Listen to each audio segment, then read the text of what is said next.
Fala, meus gás, meu gás nobre! Tudo pizza? Mais uma aula de química, professor JP está na área, acabando de chupar a balinha aqui para poder adoçar a vida nossa. E hoje, meus queridos, nós vamos trabalhar a segunda aula que envolve as funções inorgânicas. Na aula passada, trabalhamos ácidos. Falamos sobre as propriedades de ácidos, a definição de ácidos, a ionização, muita coisa sobre os ácidos inorgânicos, segundo Arrhenius, que colocava que todo ácido, na presença de água, liberava H+. E hoje nós vamos falar dos antiácidos, ou hidróxidos, ou bases. A gente ouve muito nas aulas de química falar em base. Mas para Arrhenius, base é sinônimo de hidróxidos e sinônimos também de antiácidos. Então, não só para Arrhenius, mas para outros também, estudiosos, né? Bronze Lowry, Lewis, JP, Cláudio, entre outros profissionais na área, né? Ageu, acredita que as bases são hidróxidos e conhecidos como antiácidos.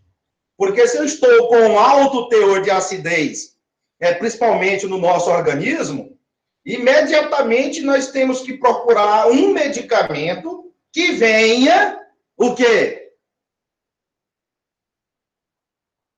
Que venha, a palavrinha mágica, se eu estou com muito ácido, com muita azia, gastrite, né, queimando meu estômago, então nós vamos procurar um produto na farmácia de nome antiácido. E quem são esses antiácidos que a gente busca lá na drogaria, nas farmácias, para poder aliviar aquela sensação ruim? Quem pode? Quem são? Os antiácidos. Mas qual é o nome dos antiácidos? Vou te fornecer aqui, talvez você conheça esse cara aqui já, ó. Ó, olha o nome aí.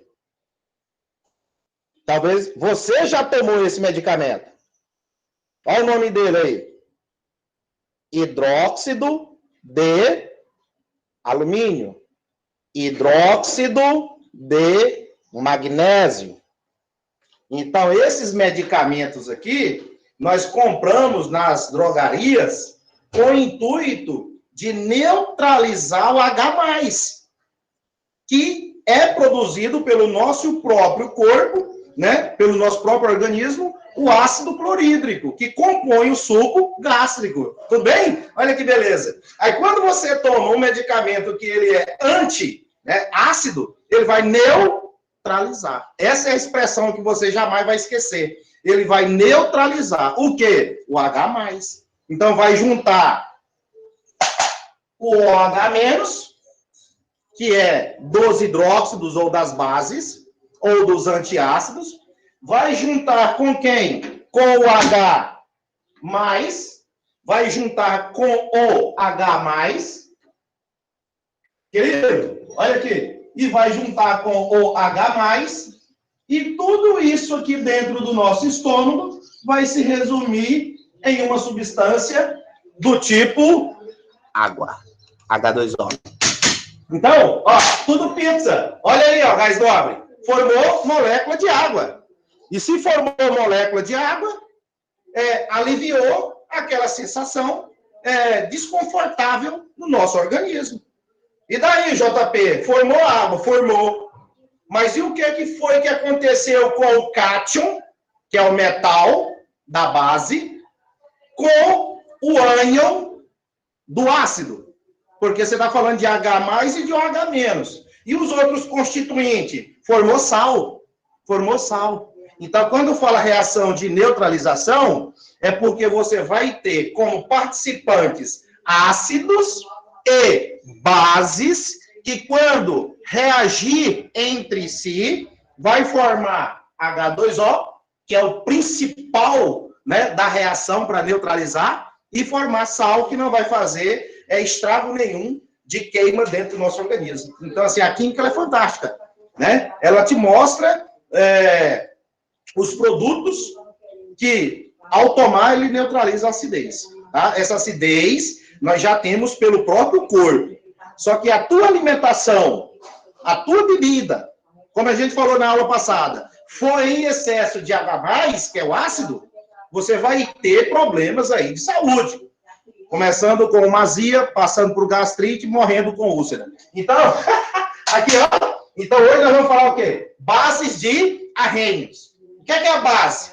A gente já mostrou para vocês aqui os laxantes estomacais. Olha aqui. É toda substância, segundo Arrhenius, que na presença de água, tem que ter H2O, né? Vai dissociar. Olha só a expressão em destaque. Dissociar. Quando, o Gás Nobre, quando fala em ácido, a gente usa a expressão ionizar. Porque é líquido em líquido. Ele, nela, vai sofrer ionização. Quando você pega as bases ou hidróxidos, quando em contato com a água, copinho com água, você vai ter uma dissociação eletrolítica. E o que é essa dissociação eletrolítica? A substância ela vai se decompor em íons. Em íons. E quem são esses íons, JP? Os íons, você sabe que eles são cátions e ânions. O tempo todo estamos falando de espécies iônicas, formadoras de íons. Só que base, continuando a definição, além de estar em água, olha o que é que vai liberar? O ânion. A base vai liberar um ânion. E qual é o ânion comum a todas as bases? Quem é o ânion comum a todas as bases? Quem é? A hidroxila? A hidroxila, que é o OH-. OH- é conhecido como hidroxila. Aí, você deve estar se perguntando aí, Gabriel, é o seguinte: quando for escrever nomes, a hidroxila, ela passa a ser o nome da própria função, ó. Olha aqui, ó, hidróxido. Então, quando você está falando de dissociação das bases em água, vai liberar o ânion OH-. Costumamos falar assim, OH-. E esse ânion tem o nome de hidroxila, que é o hidrogênio com o oxigênio. Aí, fazendo a junção, OH negativo, que a carga de todo ânion, OH, é -1. Vai liberar no final do composto. Interessante, né? Então, base, com exceção de uma base, eu vou colocar ela bem aqui em cima, NH4, OH-, essa base ali, ela não tem metal. Vejam só, ela não tem metal. Hidróxido de amônio. Então, esse NH4, ele não é metal. Todas as outras bases têm metais. Então, quando fala em bases, 99% significa que tem presença de metais no composto. Quem, JP? As bases, os hidróxidos, os antiácidos. E uma base, eu estou te dizendo que tem um cátion que não é metal, que tem nitrogênio e o hidrogênio, que nesse complexo forma o nome de amônio. Não é amônia, tá, pessoal? Amônio. Amônia NH3. Ela é básica também, tá? Mas o amônio, o esposo da amônia, é o amônio NH4. E a amônia NH3. Diferença de um átomo de hidrogênio, tá? Entre eles. Então, voltando aqui à definição, esses compostos básicos, eles têm participação exclusiva de metais. Como exemplo, tem o metal sódio, metal magnésio, metal alumínio, metal Pb chumbo, metal K potássio. E aí eu te mostro a exceção lá em cima, que mostra uma base com um composto que tem NH4, não é metal. Tem exceção na regra. Mas a maioria tem a participação de metais. Certinho, turma? Então, para arranhos, né? O cara que determinou as funções inorgânicas e classificou elas dizendo que para ser base, precisa estar dissociada em água. O que é dissociada e dissolvida? Às vezes você pensa aí que é a mesma coisa, e não é. Dissolvida. Se você pegar o açúcar, você vai dissolver o açúcar em água. Ele não vai se decompor, tá? A molécula de açúcar não vai se decompor. Então, a dissolução é o composto ser dissolvido, desmanchado, diluído. Quando fala dissociado, a expressão é mais clara. Significa que vai separar aquele composto em íons, cátions e ânions. Tudo pizza? Tudo beleza? Então, vamos lá. Olha o que é que você tem aqui. Eu até trouxe aqui para a sala de aula hoje, esse composto aqui, ó. Olha o cara aqui, pertinho de você. Que muitas das vezes nós já compramos para fazer sabões, sabonetes, sabão em pó. Hidróxido de sódio. Fórmula química do composto é a primeira do quadro e a primeira do frasco. NaOH. Então, você tem uma solução de hidróxido de sódio. Pegou-se a soda cáustica, né, que compra no mercado, dissolveu ela em água, e nesse processo que foi dissolvido, desmanchado, e se tem água segundo Arrhenius, começa a formar cargas elétricas. Porque a água, ela entra e separa o cátion, que é o metal, do não metal. E aí, esse não metal é o que ele chama de hidroxila. Olha aqui, pessoal, tanto que é simplesinho, ó. NaOH. NaOH. Presença de água. O que é que aconteceu? Liberou o Na+, OH-. Simplesmente, a água entra e faz a quebra desse composto, tirando o OH- e o restante que sobra é o metal. E o número de hidroxila que aparece aqui é a carga do metal. Olha que beleza. Tira por base regra geral para você. Eu tenho uma hidroxila, então é a carga do metal. Mais um. E quantas hidroxilas serão dissociadas na água, formando uma solução? Uma também. Ah, JP, peraí, não, ficou fácil. Então, quer dizer que a quantidade de hidroxilas no composto determina a carga do cátion e determina quantas hidroxilas serão liberadas na água. Ficou claro, pessoal? Tá fácil? Ficou difícil? Como diz aí para mim?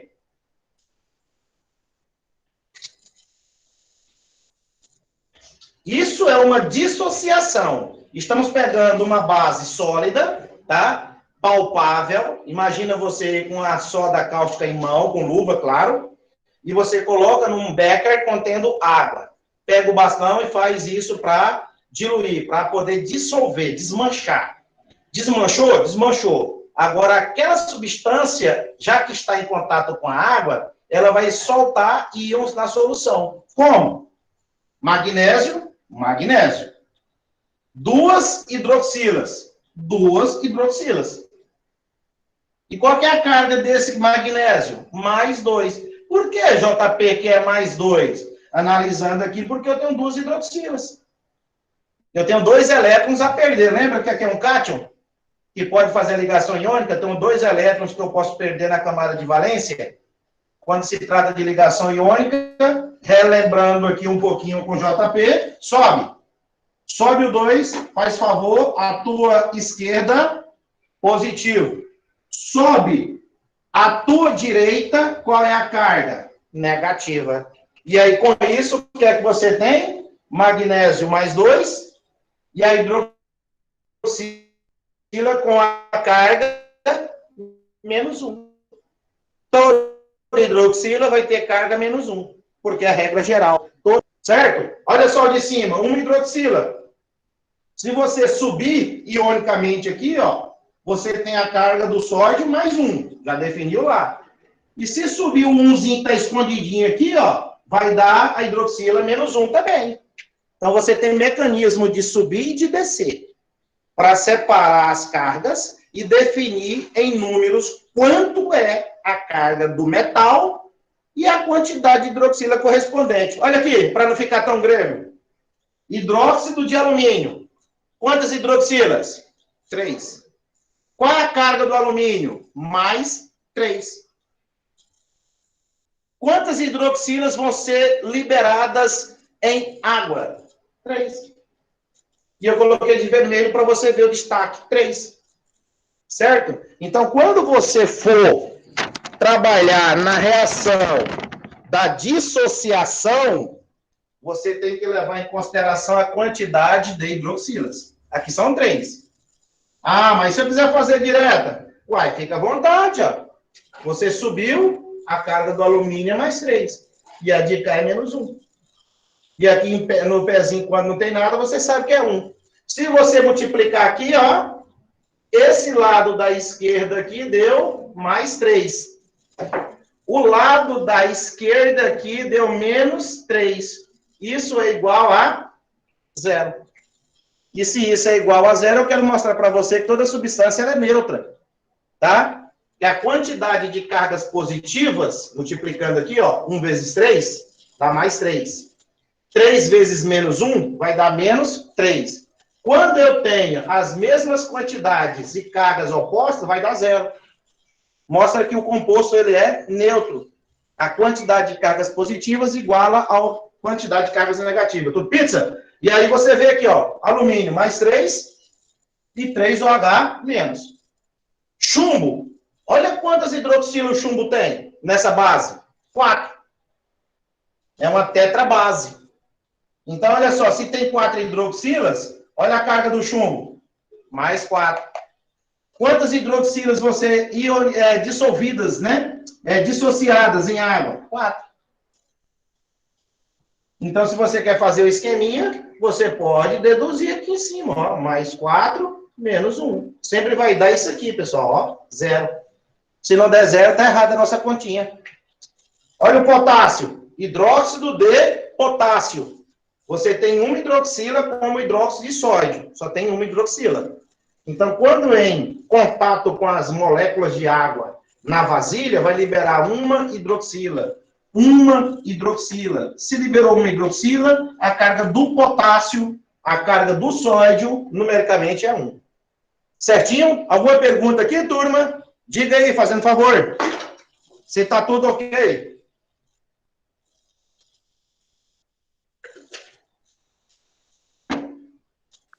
Tudo ok, professor, por enquanto. Tá tudo tranquilo, né? Se tiver perguntinha, escreva no chat, ou então abra o microfone e diga aí para o JP que nós vamos tirar nas dúvidas. Vou pegar uma outra base aqui. Olha aqui essa base. NH4OH. Quantas hidroxilas vocês estão vendo aqui? Quantas hidroxilas? 4 ou 1?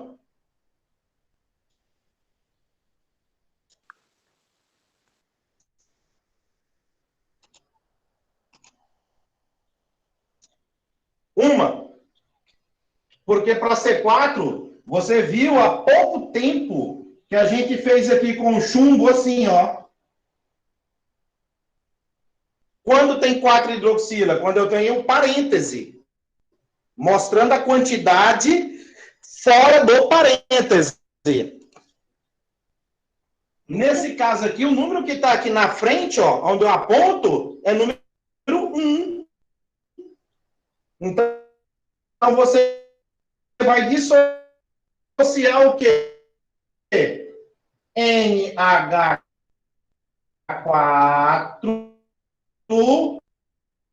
mais um OH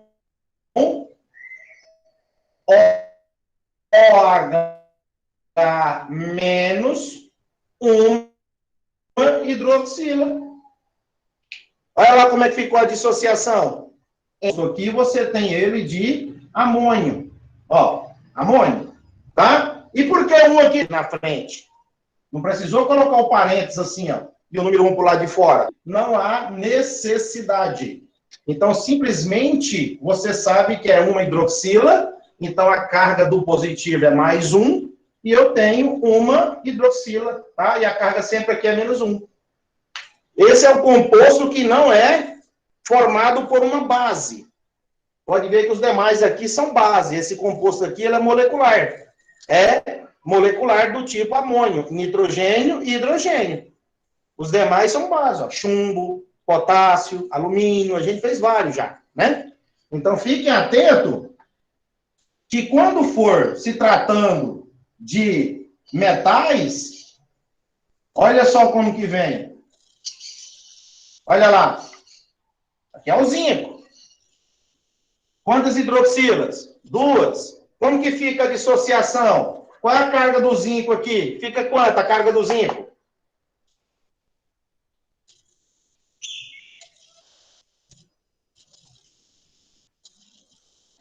Mais 2. E qual a carga da hidroxila? Menos 1, porque aqui embaixo, quando não tem nada, é 1.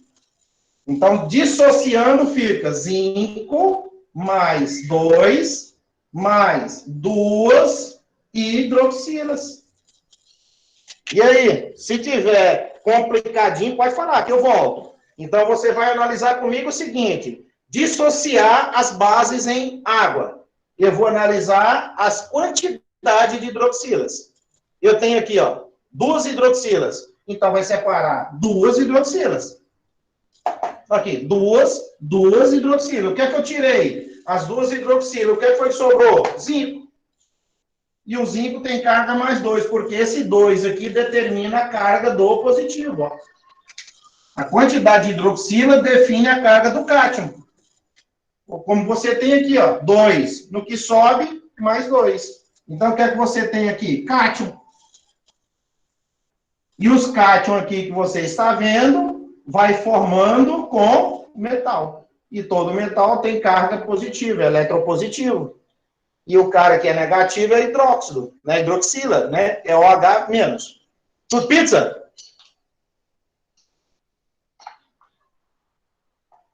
Fala, meu gás nobre! Vamos lá! Quando você tem, ó, césio, OH, pegar aqui o cálcio, OH, 2, pegar o gálio, OH,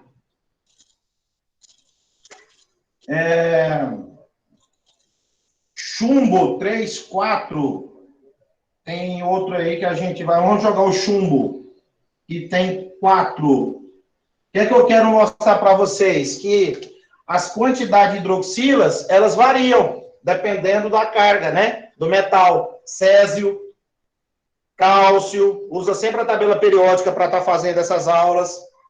Gálio e o chumbo. Tem níquel, tem ferro, tem tantas coisas, né? O que é que eu quero dizer? Quando eu tenho uma hidroxila, eu digo que esta base, ela é uma monobase.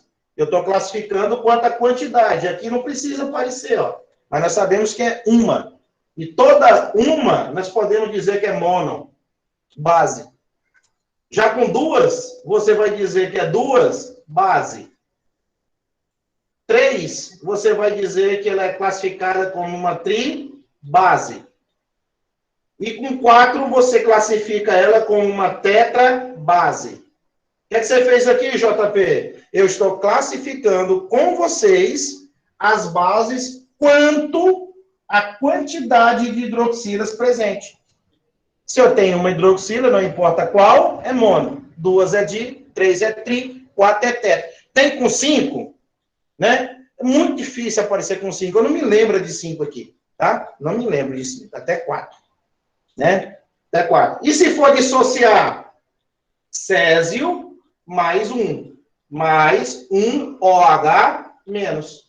Porque eu tenho uma hidroxila e a carga do césio é 1. E qualquer dúvida, eu olho na tabela periódica, né, também.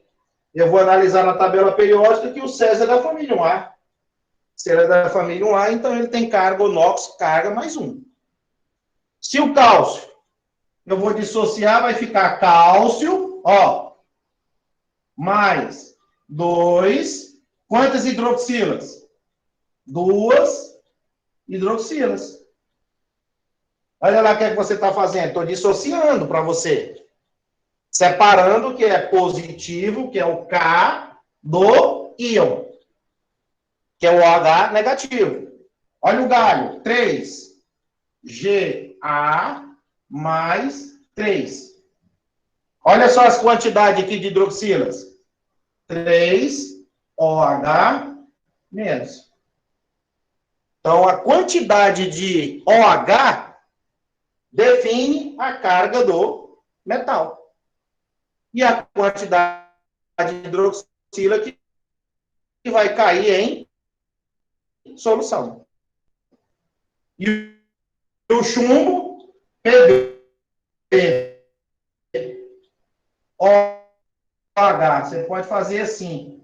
Esse é positivo, esse é negativo.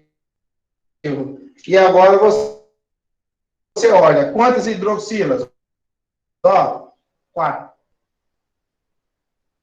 Então, fechou por essa parte aqui, da gente conhecer as bases, certo? E conhecendo, assim, também a formação dos CAC. Lembrando, quando eu falo em bases, nós sabemos que uma base dessa aqui, pessoal, a soda cáustica, ela é muito corrosiva, né? Corrói nossas unhas, nossa pele. Mesmo que você esteja com luvas, se ela estiver muito concentrada, ela tem um alto poder de corrosão também. Você sabe disso, né? Então, os ácidos, as bases, elas são corrosivas. Conduz corrente elétrica do jeito que está aqui em solução, ó. Né? Como eu mostrei para vocês, ó. Solução, está escrito o nome, de hidróxido de sódio. Se a gente for fazer o teste aqui daquela lâmpada, se acende ou não acende, vai acender. Por quê? Eu tenho os íons livres dentro da solução, conduzindo a eletricidade.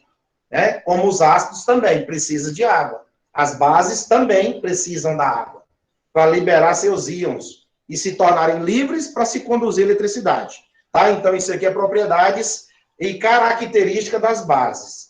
Além disso, qual é o sabor? Na aula passada, ninguém vai estar provando aquilo que é corrosivo, mas podemos provar nossos medicamentos. Quando você come banana verde, né, achando que está madura, a sensação que você teve é de amarrar a garganta. Aquela banana meio que a gente fala de vez, que a gente coloca na boca com aquela vontade, começa a mastigar, chega cola, sabe, dentro da nossa boca, que você sente aquela traventa. Ela trava, ela amarra, e o sabor não é azedinho. Azedinho é o ácido. E qual que é o sabor da base, JP? O sabor da base, a gente chama disso aqui, ó, para não esquecer jamais. Olha lá, adstringente. É o sabor do hidróxido de alumínio, do hidróxido de magnésio, aquelas pastilhas que a gente também chupa para poder aliviar a sensação lá de H+. Então, quando você toma uma colherada desse medicamento, você tem um sabor que é adstringente, parece que está travando na nossa garganta. Então, como não temos como provar os produtos que são altamente corrosivos, através dos medicamentos a gente sente esse sabor. Mas eu deixo a banana verde, traventa, no pensamento de vocês. O caju, tá? Quando você chupa um caju que ele não está tão maduro, ele deixa aquele, sabe? Aquela sensação desconfortável na nossa garganta, de que está travando, né? E vai passar dias daquele jeito, até voltar ao normal de novo. Então, sabores das bases, se caírem nas questões, ela é adstringente. Não é ácido, não é amargo, não é doce. É adstringente, com a sensação de travar. Então, nós estamos classificando aqui as bases para vocês, quanta quantidade de hidroxilas, e montando, através da dissociação, os íons H+, e OH-. Agora, vamos entrar na parte que envolve, ó, nomenclatura. A parte que é mais chatinha desses conteúdos é escrever nomes das substâncias. A gente viu na aula passada os nomes dos ácidos, tanto dos hidrácidos quanto dos oxiácidos. Agora vamos trabalhar as bases. Então, para escrever nome, você vai ter que começar escrevendo o termo hidróxido.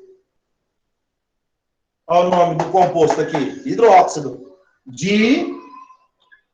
Aí você vai colocar, ó, o que é que você vai colocar aqui em cima, aqui do pontilhadinho? Nome do elemento. Nome do elemento. Então, essa é a parte de como você vai proceder para escrever nome das bases. Todas as bases, elas são hidróxidos. Todos os ácidos são ácidos. Eu inicio a palavrinha ácido. Tratando de bases hidróxidos ou os antiácidos, eu vou começar falando para todas elas. Hidróxido de zinco, hidróxido de ouro, hidróxido de potássio. Basta você saber quem é o elemento que está em jogo, tá? Aí vamos pegar aqui, ó,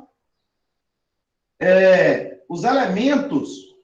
Vou pegar os elementos da família 1A, da família 2A, que nós conhecemos, que as cargas são fixas, né? As cargas são fixas. Fixas como? Se é da família 1A, significa que é carga mais 1. Se é da família 2A, é carga mais 2. Basta você colocar aqui, ó, lítio,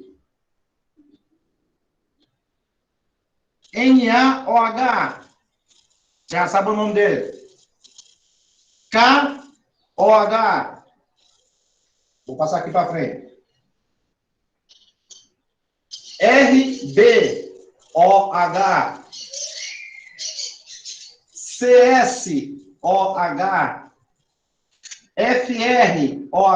O que é que eu estou colocando? Todos os metais da família 1A. Basta dar nomes. O que é que eu estou querendo dizer? Que as cargas desses elementos aqui, elas são fixas, não vai mudar. Então, quer dizer que vai ter alguns lá na frente que vai mudar, JP? Vai.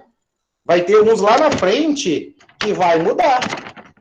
Por isso que eu estou te mostrando as cargas daqueles que são fixos, que não vão sofrer mudança. E aí, vamos escrever o nome. Hidróxido de... O nome aqui do primeiro, ó, hidróxido de... Nome desse cidadão? Lítio. Bora, gente, me ajuda? Hidróxido de lítio. O próximo vai ser hidróxido de... Quem é o Na?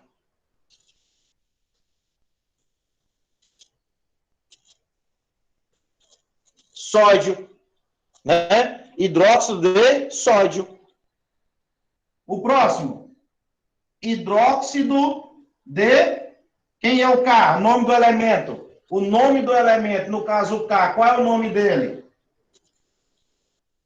Potássio. Ô, glória! Amém! Potássio. Hidróxido de... Quem é o Rb?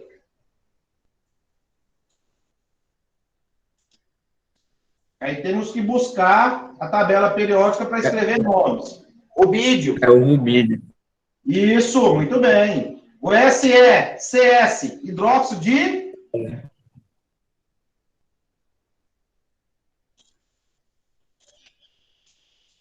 O Césio 137, primeiro acidente nuclear no Brasil, em 1987, 11 de setembro, aconteceu o primeiro acidente nuclear no Brasil, na cidade de Goiânia. E esse Césio 137, ele é radioativo. Perigoso, mas é um metal, perigoso. 137 é a massa. Quanto que ele tem de massa para poder liberar suas emissões, as suas radiações? Né? Até hoje tem pessoas que têm sequelas daquele tempo que viveu e que sofreu aquele acidente. Muito destroço, muitas mortes, muitas mutações genéticas, né? Enfim, É um simples metal? É. Mas quando ele é aplicado na parte de radioterapia, ele se torna um elemento muito perigoso porque ele é cancerígeno. Ele emite radiações que te levam à morte se não tiver a proteção de chumbo.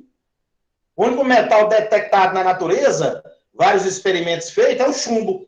O metal chumbo é aquele que segura a radiação alfa, beta e gama, certo? Então, o metal testado de todos, o chumbo, dependendo da espessura, ele consegue manter essas radiações acumuladas dentro dos containers. Não é qualquer espessurazinha que segura as radiações, não. Se for da folha de papel, adeus chumbo. Adeus quem está do outro lado. Então tem que ter uma certa espessura, sabe? Mais ou menos aí de um palmo, para poder segurar as radiações. É espessura. Imagine quem faz raio-x, hein? O quanto não sofre das radiações lá, quem trabalha. E nós que vamos lá ser usado para tirar um raio-x do corpo da gente. Nem proteção coloca na gente. Deveria ter. E com isso a gente já tem um índice alto de radiações acumulado aí no seu corpo. Né? Por quê? Existem radiações de vários elétrons, né, eletrônicos, que a gente no dia a dia se lidar com eles. Micro, celular, som, né, computador, os raios, né, infravermelhos, raio-x, eletro, uma infinidade de coisas. E o frâncio? Para finalizar esse bloco, hidróxido de frâncio. Então, todos esses elementos aqui, eles têm carga mais uma. Então, simplesmente eu vou escrever o nome do elemento no final. Hidróxido de nome do elemento. Hidróxido de nome do elemento. Da mesma forma que eu posso dar o nome, você monta a fórmula. Outra questão é eu te fornecer as fórmulas e você escrever os nomes na frente. Então, vamos aqui. Esses são os da família 1A. Pode vir agora também os da família 2A. Então, se eu for ficar escrevendo à tarde aqui hoje, sai tantas bases com todos aqueles elementos da tabela periódica. Então, assim, basta você falar, não, com um ou um grupo de exemplos eu já consegui deduzir os outros, tá? Igual a gente já tem aqui, ó, hidróxido de... Quem é? Hidróxido de... Quem? Cálcio. Agora eu estou colocando os elementos da família, ó, 2A. Hidróxido de cálcio. Olha o outro. Hidróxido de Mg. É o magnésio. Então, você sempre vai seguir com o nome hidróxido de e o nome do elemento químico, magnésio. Vocês conhecem magnésio? Vocês conhecem o elemento químico magnésio? Assim no dia a dia? Não, Querem conhecer? eu quero.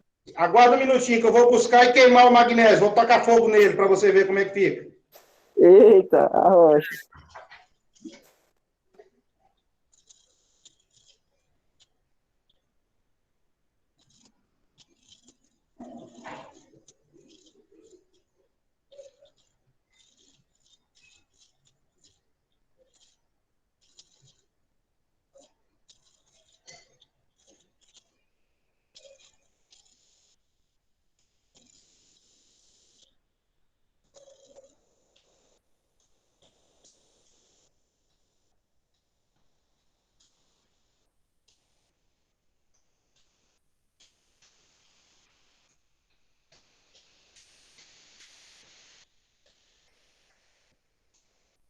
Cheguei! Cheguei! Ó, olha aqui o magnésio na minha mão. Deixa eu mostrar para vocês a embalagem. Não faça isso em casa, é perigoso. Ó, eu tenho aqui o magnésio. Nós estamos falando dos metais, é bom a gente conhecer. Magnésio em fita. É o metal magnésio. O mesmo usado para flash de celular, máquinas fotográficas. Agora eu estou com a fita do magnésio aqui, ó. O que está em jogo aqui é a fitinha do magnésio. Isso corta igual a navalha. Ó, agora vamos queimar essa fita de magnésio para você ver o quanto vai ser parecido com o flash da sua máquina.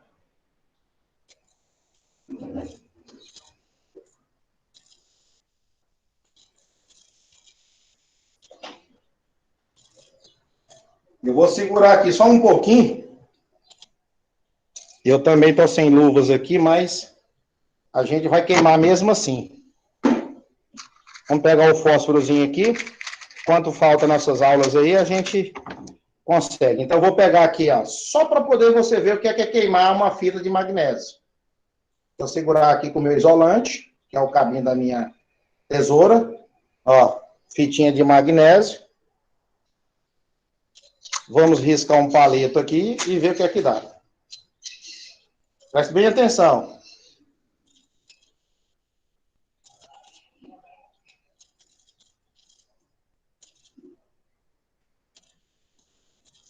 Ih, falta muito fogo, né?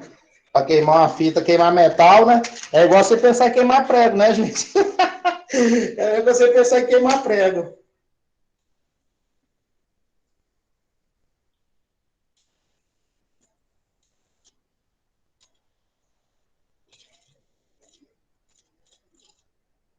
É... Vai acabar a caixinha de fósforo pelo jeito.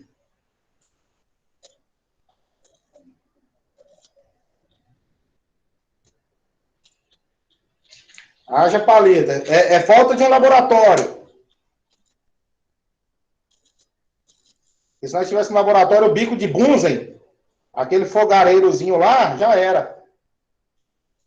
Você regula ele na temperatura tal, e aí você já tinha visto, né? Já tinha visto o fogo já, e aqui eu estou na área livre.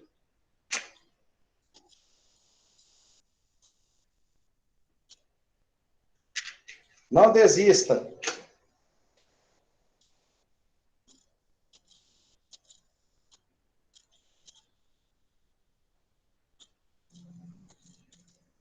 Tem que ter um tempinho também para pegar. Tô queimando metal, hein, gente? Não é palha de arroz, não é pano.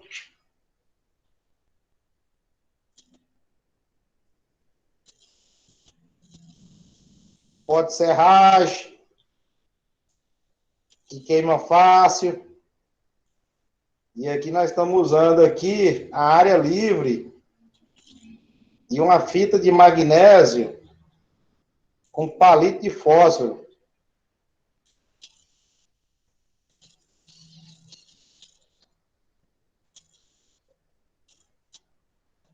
E pelo jeito, parece que nós vamos ter que deixar para outro dia.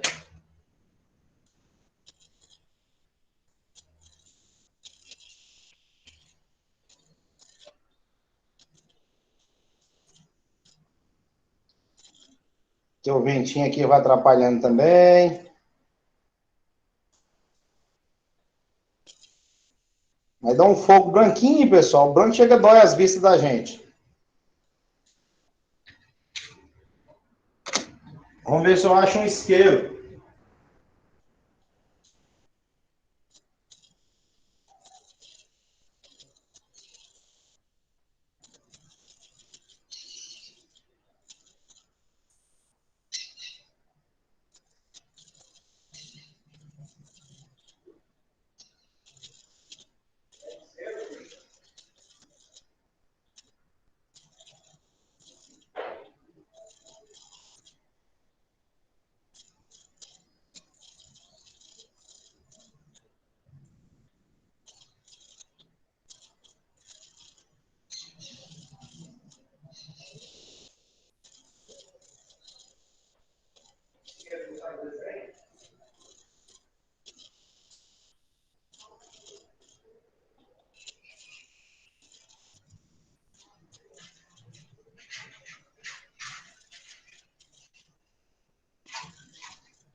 Vamos ver.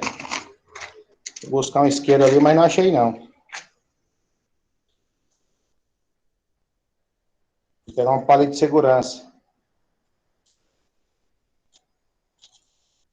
menos demora a acabar mais a madeira.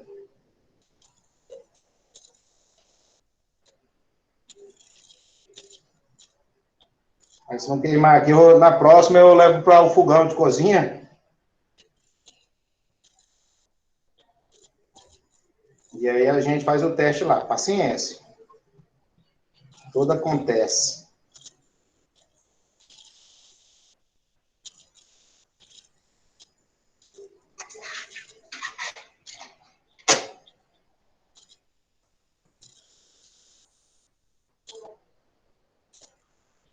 Ô, Fitinha. Você demora.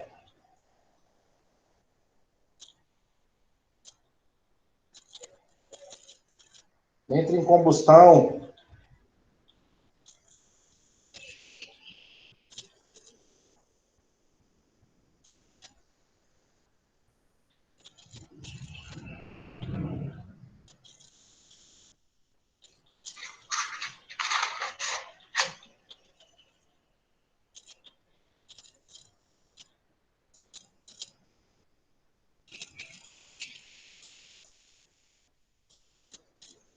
Mais uma tentativa.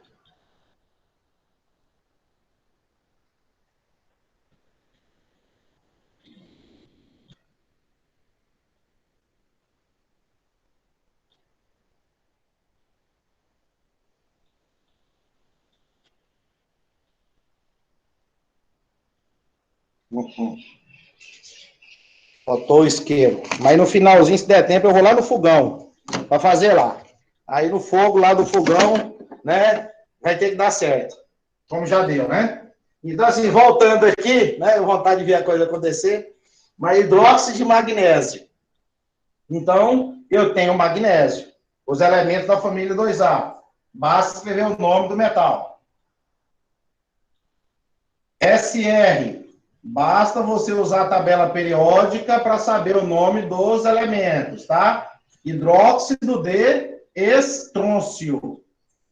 Hidróxido de estrôncio. Quem é o estrôncio? O senhor. O SR. Então, é hidróxido de estrôncio. E assim a gente vai escrevendo o nome dos compostos aqui básicos. Hidróxido, nome do elemento. Agora vai ter algumas mudanças, porque a gente vai escrever a carga de elementos que pode variar. O mesmo elemento podendo sofrer variação de carga. Exemplo disso, nós vamos colocar aqui, ó. NOx, sinônimo de cargas, né?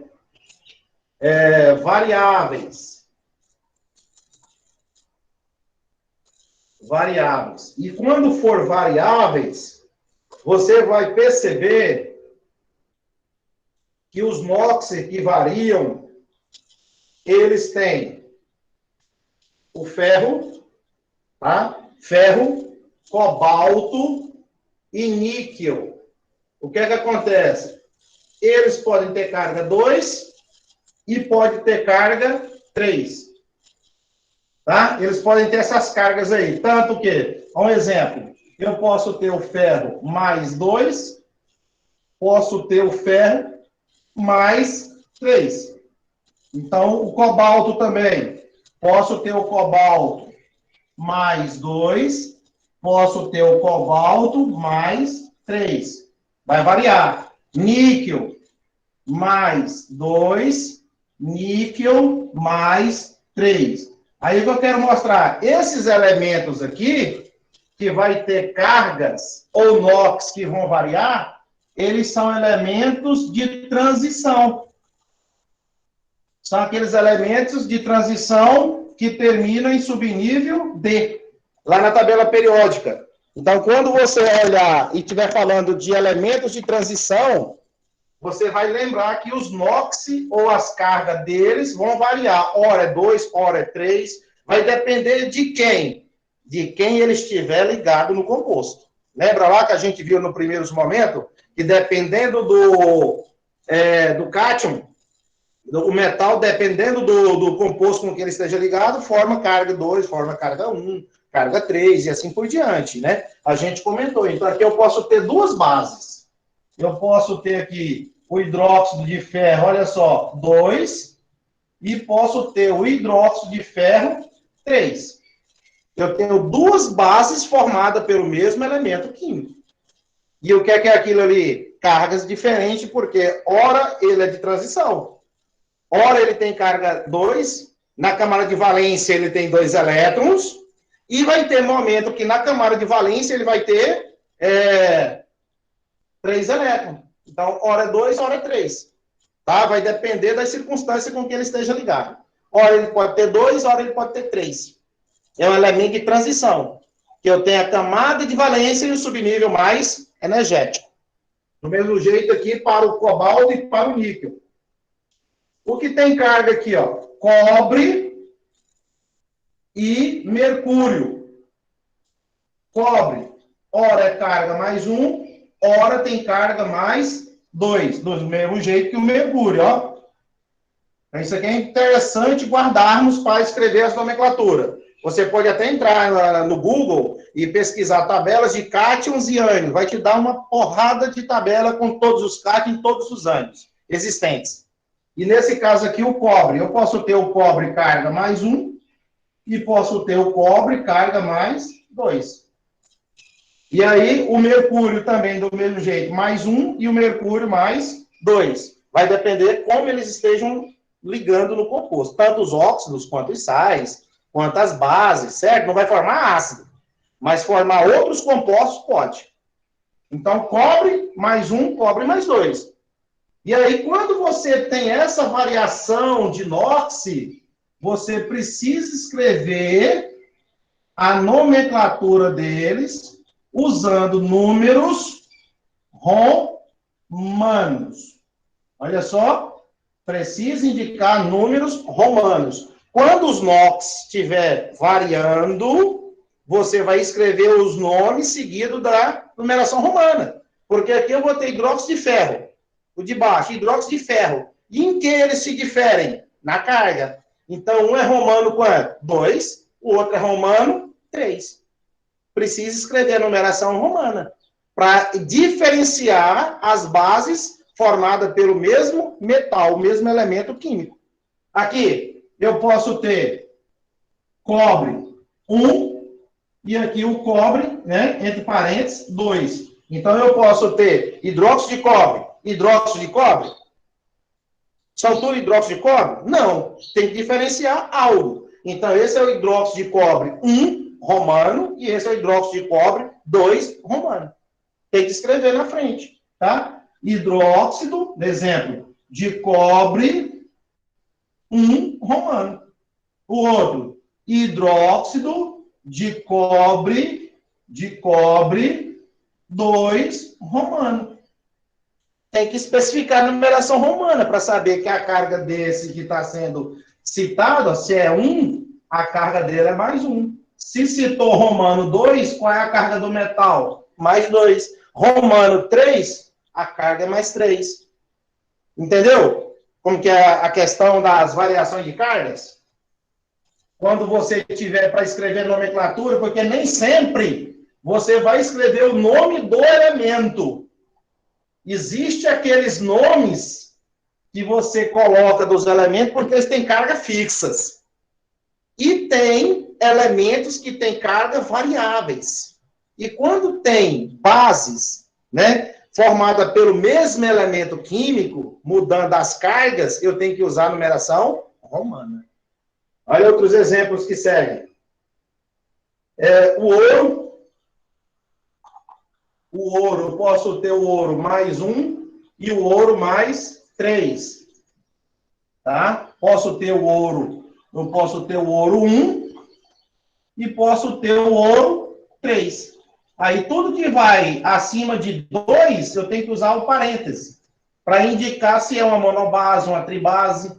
Olha aí, aqui você vai dizer que é hidróxido de ouro 1, romano.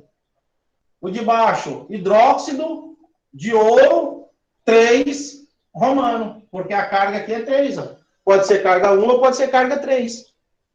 Então, vai depender da substância. E os que tem 4, né? É o estanho, mais 4, e o chumbo também, que a gente já fez no início, mais 4. Então, significa que, quando eles tiverem carga mais 4 e carga mais 2, eu coloquei o chumbo, né? SN aqui. Mais 2 e mais 4. Certo? Então, o chumbo e estanho, eu posso ter formação SnOH2, SnOH4. Chumbo com 2, porque a carga 2, e chumbo com a carga número 4. Então, as cargas que tem na frente, eu posso formar duas bases com o mesmo elemento químico. E para diferenciar um do outro, utiliza a numeração romana. Além da numeração romana, que você pode colocar, existe assim, ó. Quando você estiver trabalhando com os íons, que são variáveis, os íons variáveis, quando um deles for o NOx maior, usa ICO. Quando o NOx, no caso dos dois, né? Eu tenho um maior e tenho um menor. Eu tenho um maior e tenho um menor. E o NOx ou carga for menor, eu uso no final uso. Então, são regras. Eu posso utilizar a numeração romana? Posso. Mas, além da numeração romana, eu posso utilizar este caso aqui, quando a carga for maior, ICO. Quando a carga for menor, uso. Exemplo disso. Se eu tenho ferro OH2, eu posso escrever, olha só as nomenclaturas, hidróxido de ferro 2. Hidróxido de ferro 3. Olha só, me ajuda aqui. Hidróxido de ferro 3. Até aqui eu usei numeração romana. E quando agora eu vou utilizar o final ICO e o final OSO, JP? Quando você quiser. Você que escolhe, vai depender do exercício. Então, eu posso escrever agora assim, ó. Hidróxido. Esse aqui é a carga menor. Se tem carga menor, que esse é mais 2, e esse é a carga mais 3, quem tem carga menor, eu vou usar o que no final? Oso. Então, fala ferro com oso no final, como é que fica?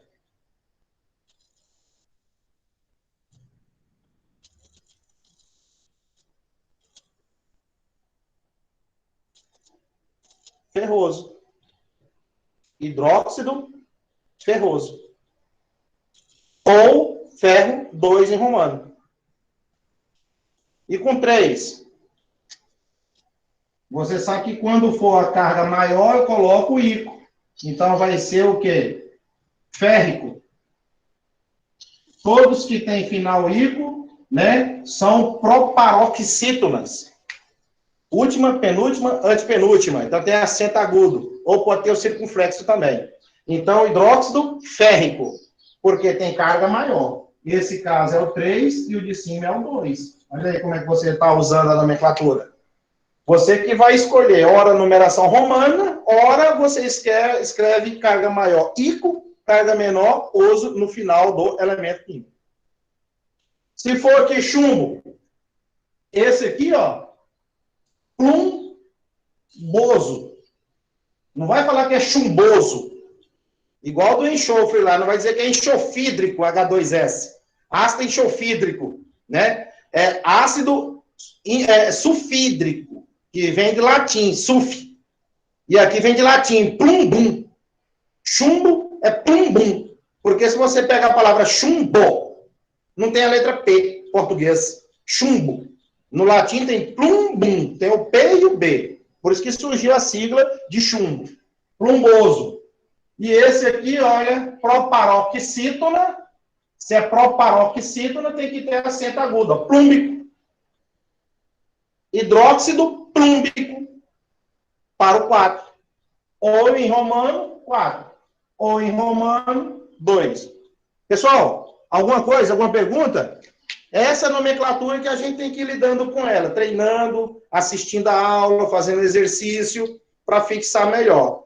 Porque até então, escrever o nome do elemento, simples. Só que, ora, eles vão ter que mudar para uma nova nomenclatura, usando numeração romana ou final ico e oso. E quando, JP, eu utilizo esta nomenclatura?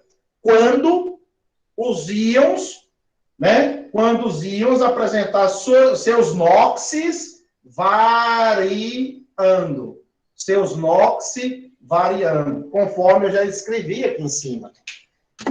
Basta você saber quem é que vai sofrer essa variação. Olha aqui, ouro. Ouro em latim, aurum.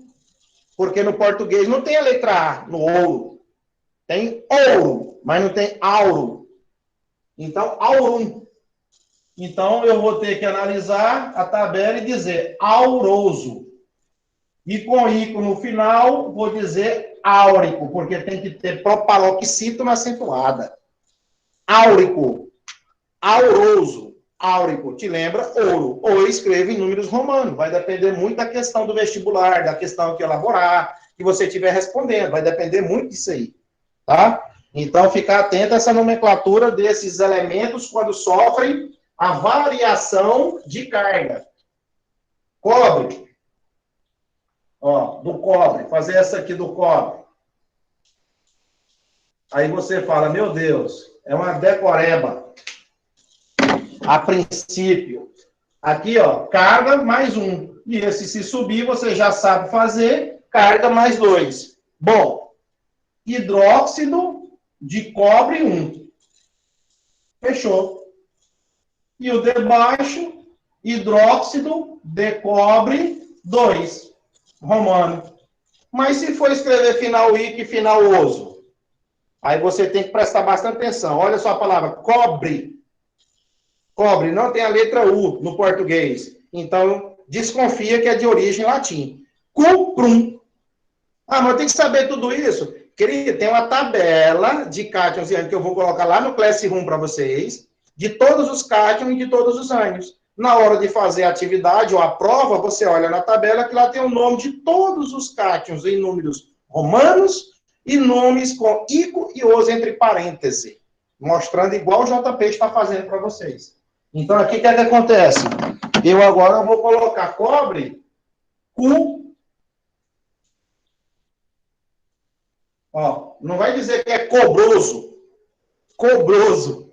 Não tem como falar cobroso, tá? Tem que ter desconfiança de origem latim. Né? Eu não preciso buscar isso na minha cabeça. Eu tenho a tabela que vai me direcionar para o exercício. Né? Até o ponto de você realmente aprender essas classificações. Cuproso. E como os que têm final ico, sempre serão, ó, acentuados. Então, aqui vai ficar cúprico, porque você tem que ter o final ico e o final oso. Então, quando se escreve os nomes dos elementos em latim, olha lá, cúprico, cuproso. Cobre 1, cobre 2. Como tem do ouro, como tem do ferro, como pode ter do chumbo, que a gente já fez, do níquel, niquélico, niqueloso, né? Mercúrico, mercuroso. Estânio, estanoso. Estânico, né? Estânico, estanoso. Que é de estânio. Então, você tem o nome do elemento com essas mudanças nos finais, né? De cada um deles. Então, quando se escreve a nomenclatura das bases, temos que ter esse cuidado, porque nem sempre é o nome do elemento. Vai ter que acrescentar numeração romana ou final ico e final oso. E vem aquela base de caráter, ó, de caráter molecular que não apresenta metal, que a gente viu lá no início da nossa aula. Aqui você vai dizer hidróxido de amônio.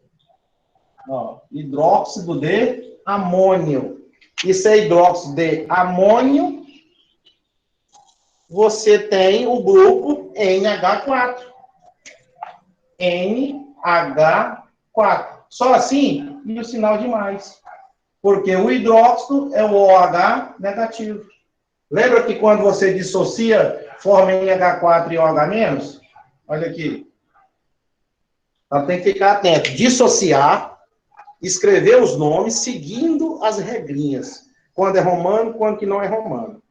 Vai depender muito de você ao analisar a atividade, tá? Você não pode simplesmente já chegar e escrever o nome dos elementos para vocês.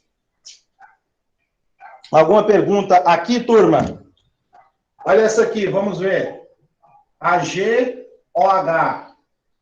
Se for fazer a dissociação, Ag mais um OH menos. Quem é o H mais? Quem é o Ag mais? Quem é? Qual o nome desse íon aqui? Aí você olha a tabela e diga o nome. Quem?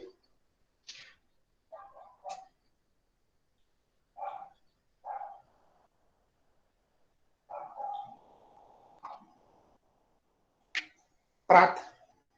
Hidróxido de prata. Pronto. Ah, precisa. Aí, esquece, né? Esquece que são alguns que tem o NOx que é variado, e aí começa a escrever prata 1.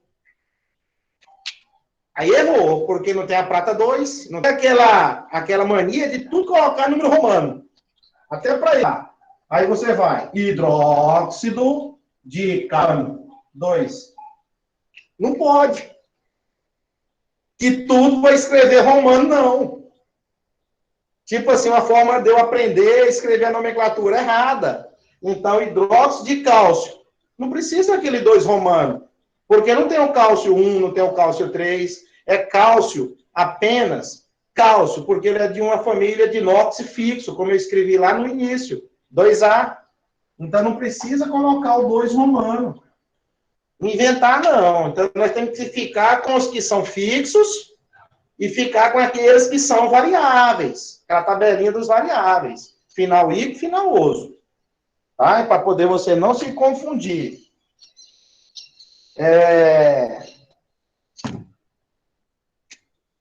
Zinco, a gente já até fez zinco mais 2. Então, se eu colocar aqui, vai ficar entre parênteses. Hidróxido de zinco. Pronto, não tem zinco 1, zinco 2, zinco 3, zinco 3, zinco 4, tem só o zinco. Então, não precisa colocar 2 romano na frente. Tá? Então, isso aqui são as partes que envolvem as nomenclaturas das bases. Alguma pergunta? Alguma pergunta? Vocês estão esperando queimar a fita de magnésio que não saiu, né? Então, daí pensando, o professor tentou lá, mas não conseguiu. Lugar aberto, ventilado, fósforo, né? E aí acabou não dando certo aqui, né? Aí vamos ver se a gente vai para o fogão ali dentro da cozinha e vamos queimar lá na cozinha para ver se sai o esperado. Queimar uma fita de magnésio. Aí a gente termina a nossa aula por lá. Beleza? Beleza. Então vamos carregar nossas coisas para lá. Vou levar essa fita, esse fogo. Minha tesourinha que está por aqui. E vamos inventar. Vai que dá certo lá, né? Pensar positivo.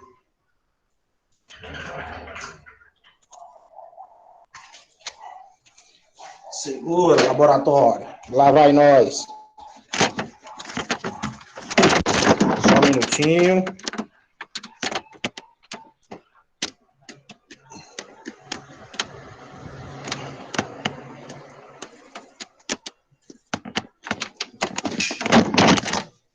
Vamos ver aqui o fogão. Chegou ali no fogão.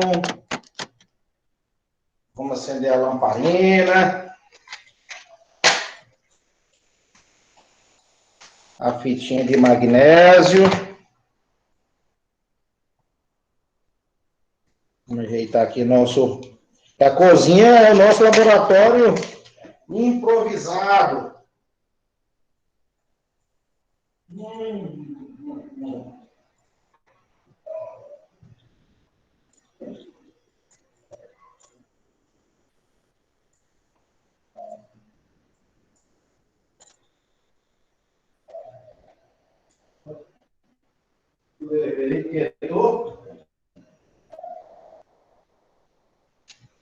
Vamos lá.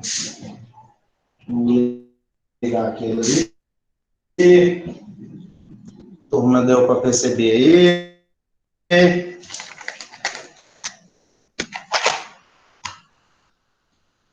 Claro que segue a gente essas coisas. Vamos lá.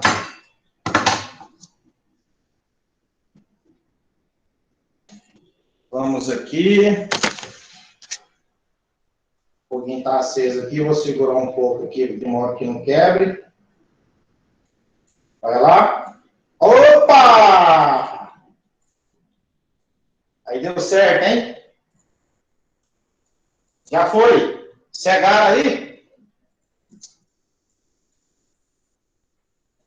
E aí, turma? Conseguiram ver? Sim. Parece que turvou tudo. Então, é a fita de magnésio. Colocou um paninho aqui, porque se pegar fogo aqui é pouca coisa. Então, a fita de magnésio é usada muito em flash dos nossos celulares e das nossas máquinas fotográficas, né? Daquelas antigas ainda que usa, né? E dessas também modernas. Então, olha só. Aí você está aqui, vou aproximar, a palitinho de fósforo lá não deu certo. Ó, vai ficar um branco e vai dar ofuscamento na gente. Ó. Então, realmente incandescedor. Ó, apagou. Então, finalizando aqui. Você viu que isso aqui é uma reação de decomposição. A gente fica, sabe, com as vistas, eu estou próximo aqui, imagina você distante, que fica até com as vistas cansadas, né? Que fica assim, ofuscado, igual farol alto de carro, contrário à nossa, né? Visão. Então, o que acontece? É uma reação de decomposição, MgO, isso aqui é óxido de magnésio. Então, por um lado você decompõe e por outro lado você faz combustão. O que é a combustão? Pegar a fita de magnésio, né? Fazendo aqui uma reação química.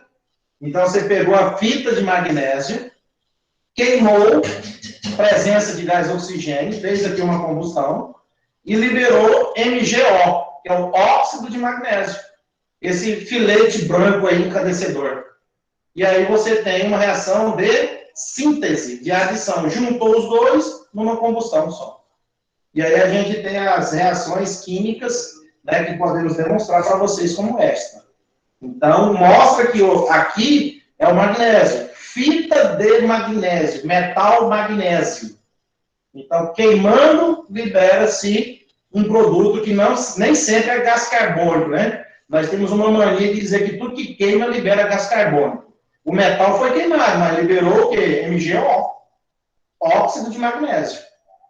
Não liberou gás carbônico, tá? Então fica a dica aí para vocês. Pessoal, é isso aí. A gente acho que encerra por aqui nossa aula, 1h e 22 minutos, né? Agradecer vocês aí pela participação, pelo empenho e boa tarde, né? A gente agradece vocês aí pela participação. Desculpa lá por não ter dado certo, mas a química é não desistir. É você pensar que é possível fazer. Agora, as condições que muitas das vezes não são as favoráveis. Beleza? Tudo pizza? Professor, Opa, diga. esse efeito luminoso pode ser produzido aplicando uma corrente elétrica no magnésio? A corrente elétrica no magnésio? Esse efeito luminoso, não. Ele vai mostrar que ele é um bom condutor de eletricidade se eu fizer o teste de condutividade elétrica. Aí ele vai mostrar que a lâmpadazinha vai fazer aquele brilho, vai acender, porque os metais são bons condutores de eletricidade. Certo? Mas não vai dar o brilho como ele é queimado. Então, quando você passa uma corrente elétrica nele, ele simplesmente emite a luz. Emite a luz. A luz o quê? A luz que vai fazer com que a lâmpada acende. O filamentozinho da lâmpada lá dentro de tungstênio. E quando você faz o teste de condutividade elétrica, você fecha o curto-circuito. Quando você fechar o curto-circuito, triscando as duas pontinhas de fio descascada no metal, igual nas tomadas, quando você coloca as duas pontinhas de fio descascada, quando não tem um pino macho, a gente com aquele risco coloca as duas pontinhas lá na tomada e acende a lâmpada. Oh, graças a Deus. Assim é o teste para poder saber se conduz ou não eletricidade. Mas para dar esse brilho, só queimando. Que é a combustão dos metais. Tudo certo? Mais alguma pergunta? Beleza. Se não tem, quem não escreveu, assina o nome no chat que eu vou salvar a aula. Disponibilizo para vocês depois a aula de hoje sobre os hidróxidos. Fomos bem proveitoso hoje na aula, além de definição, como formar uma base e a parte de nomenclatura. Na próxima aula, a gente dá continuidade com algumas características práticas, né? Quero ver nas próximas aulas trazer umas aulas práticas aqui sobre condutividade elétrica, pH, solubilidade em água, quais bases são solúveis, quais não são solúveis, quais são fortes, quais são fracas, usando o teste de condutividade elétrica. Valeu, Gás Nobre, e até as próximas aulas com o professor JP. Um abraço, boa tarde. Fala, Samuel Soares. Sentado, deitado, aí não deve estar uma porção de endurecendo, mais ainda.